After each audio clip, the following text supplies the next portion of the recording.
Abimelech son of Jerubbaal went to his mother's brothers in Shechem, and said to them and to all his mother's clan, "Ask all the citizens of Shechem, which is better for you, to have all 70 of Jerubbaal's sons rule over you, or just one man? Remember, I am your flesh and blood." When the brothers repeated all this to the citizens of Shechem, they were inclined to follow Abimelech, for they said, "He is related to us." They gave him 70 shekels of silver from the temple of Baal-berith. Then Abimelech used it to hire reckless scoundrels who became his followers.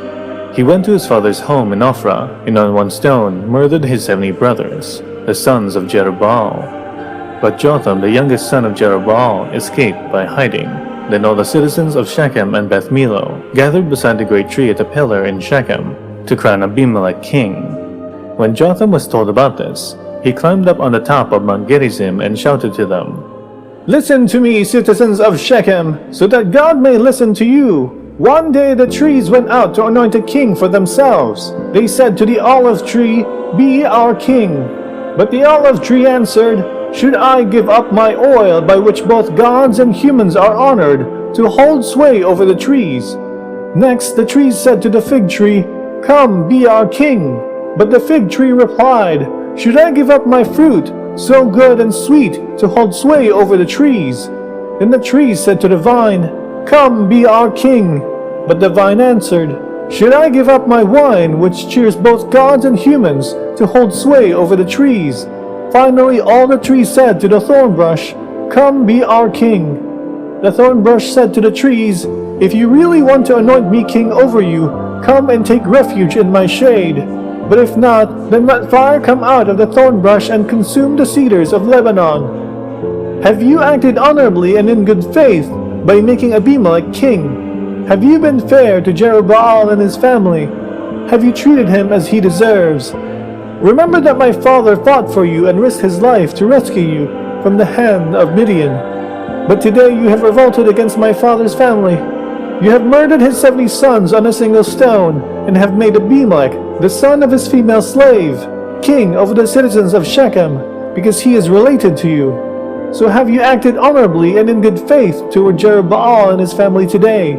If you have, may Abimelech be your joy, and may you be his too. But if you have not, let fire come out from Abimelech and consume you, the citizens of Shechem and Beth Millo, and let fire come out from you, the citizens of Shechem and Beth Millo, and consume Abimelech."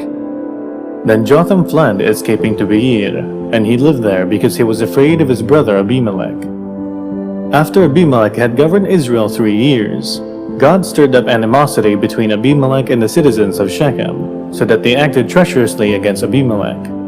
God did this in order that the crime against Jerubbaal's 70 sons, the shedding of their blood, might be avenged on their brother Abimelech and on the citizens of Shechem, who had helped him murder his brothers. In opposition to him, these citizens of Shechem set men on the hilltops to ambush and rob everyone who passed by, and this was reported to Abimelech. Now Gaal son of Ebed moved with his clan into Shechem, and its citizens put their confidence in him. After they had gone out into the fields and gathered the grapes and trodden them, they held a festival in the temple of their god. While they were eating and drinking, they cursed Abimelech. Then Gaal son of Ebed said, "Who is Abimelech, and why should we Shechemites be subject to him? Isn't he Jerubbaal's son? Isn't Zebul his deputy? Serve the family of Hamor, Shechem's father. Why should we serve Abimelech? If only this people were under my command, then I would get rid of him. I would say to Abimelech, 'Call out your whole army.'" When Zebul, the governor of the city, heard what Gaal son of Ebed said, he was very angry. Under cover he sent messengers to Abimelech, saying, "Gaal son of Ebed and his clan have come to Shechem and are stirring up the city against you. Now then, during the night you and your men should come and lie in wait in the fields. In the morning at sunrise advance against the city. When Gaal and his men come out against you, seize the opportunity to attack them." So Abimelech and all his troops set out by night and took up concealed positions near Shechem in 4 companies. Now Gaal son of Ebed had just gone out and was standing at the entrance of the city gate, just as Abimelech and his troops came out from their hiding place. When Gaal saw them, he said to Zebul, "Look, the people are coming down from the tops of the mountains." Zebul replied, "You mistake the shadows of the mountains for men." But Gaal spoke up and said, "Look, people are coming down from the central hill, and a company is coming from the direction of the diviner's tree." Then Zebul said to him, "Where is your big talk now? You who said who is Abimelech that we should be subject to him? Aren't these the men you ridiculed? Go out and fight them." So Gaal led out the citizens of Shechem and fought Abimelech. Abimelech chased him all the way to the entrance of the gate, and many were killed as they fled. Then Abimelech stayed in Arumah, and Zebul drove Gaal and his clan out of Shechem. The next day, the people of Shechem went out to the fields, and this was reported to Abimelech. So he took his men, divided them into 3 companies, and set an ambush in the fields. When he saw the people coming out of the city, he rose to attack them. Abimelech and the companies with him rushed forward to a position at the entrance of the city gate. Then 2 companies attacked those in the fields and struck them down. All that day, Abimelech pressed his attack against the city until he had captured it and killed its people. Then he destroyed the city and scattered salt all over it. On hearing this, the citizens in the tower of Shechem went into the stronghold of the temple of El-Berith. When Abimelech heard that they had assembled there, he and all his men went up Mount Zalmon. He took an axe and cut off some branches, which he lifted on his shoulders. He ordered the men with him, "Quick, do what you have seen me do!" So all the men cut branches and followed Abimelech. They piled them against the stronghold and set it on fire, with the people still inside. So all the people in the tower of Shechem, about 1,000 men and women, also died. Next, Abimelech went to Thebez and besieged it and captured it.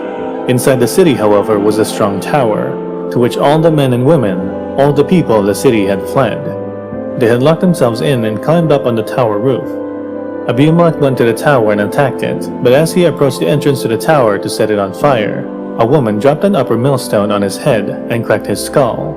Hurriedly, he called to his armor-bearer, "Draw your sword and kill me, so that they can't say a woman killed him." So his servant ran him through, and he died. When the Israelites saw that Abimelech was dead, they went home. Thus God repaid the wickedness that Abimelech had done to his father by murdering his 70 brothers. God also made the people of Shechem pay for all their wickedness. The curse of Jotham son of Jerubbaal came upon them.